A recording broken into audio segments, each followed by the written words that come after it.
সভ্য সমাজের বুকে যে এখনো কুসংস্কারের ছায়া বিরাজ করছে তার এক আরো প্রমাণ মিলল বিহার প্রসঙ্গে। কারণ বিহারের ডাইনি সন্দেহে 3 মহিলাকে গণপিটুনি, যাকে ঘিরে তীব্র চাঞ্চল্য। ডাইনি সন্দেহে 3 মহিলাকে নির্মমভাবে পিটিয়ে মারা হয়েছে বলে অভিযোগ বিহারের নওদা জেলায়। এই মর্মান্তিক ঘটনায় মৃত্যু হয়েছে অন্তত একজনের। তবে ঘটনাকে ঘিরে গোটা এলাকাতে চাঞ্চল্য ছড়িয়েছে।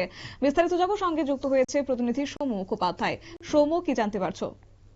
দেখো, এটা জানা যাচ্ছে যে বিহারের নওদা জেলার একটি এলাকায় সেখানে একটি শিশু কিছুদিন ধরে অসুস্থ হয়ে পড়েছিল। তো সে মানসিক ভারসাম্যহীন হয়ে পড়েছিল।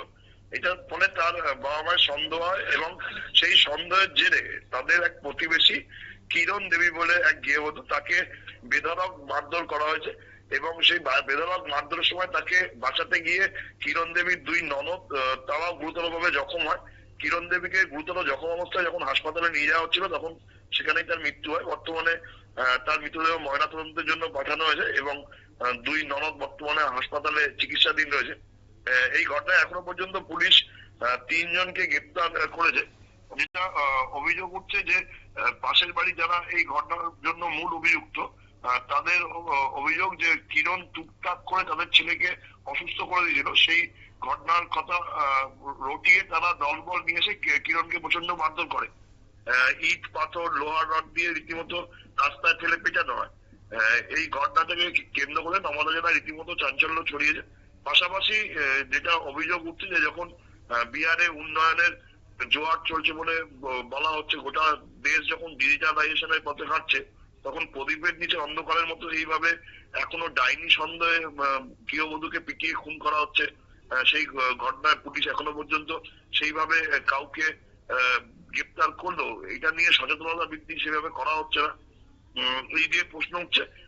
ইতিমধ্যেই স্বাস্থ্য দপ্তরের তরফ থেকে ওই এলাকায় এই যে ছেলেটি অসুস্থ তার চিকিৎসার ব্যবস্থা করা হয়েছে।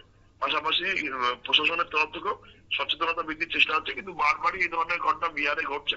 ফলে প্রশ্ন উঠছে যে যত এই ডিজিটালাইজেশনের পথে দেশ হাঁটুক না কেন, এই ধরনের ঘটনা যদি অবসান না হয় তাহলে সারা বিশ্বের সামনেই ভারতকে লজ্জাজনক ছবি ভারতের সেটাই ফুটে উঠবে।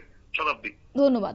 অর্থাৎ প্রদীপের নিচটা কিন্তু এখনো অন্ধকার, যেখানে কার্যত বর্তমান সময়ে দাঁড়িয়ে ডিজিটাল যুগ চলছে, মানুষ সভ্য হচ্ছে, সেই জায়গায় দাঁড়িয়ে এখনো ডাইনি অপবাদ থেকে যাচ্ছে সমাজের বিভিন্ন জায়গায় কুসংস্কার কিন্তু এখনো রয়ে গেছে, তারই প্রমাণ মিলল।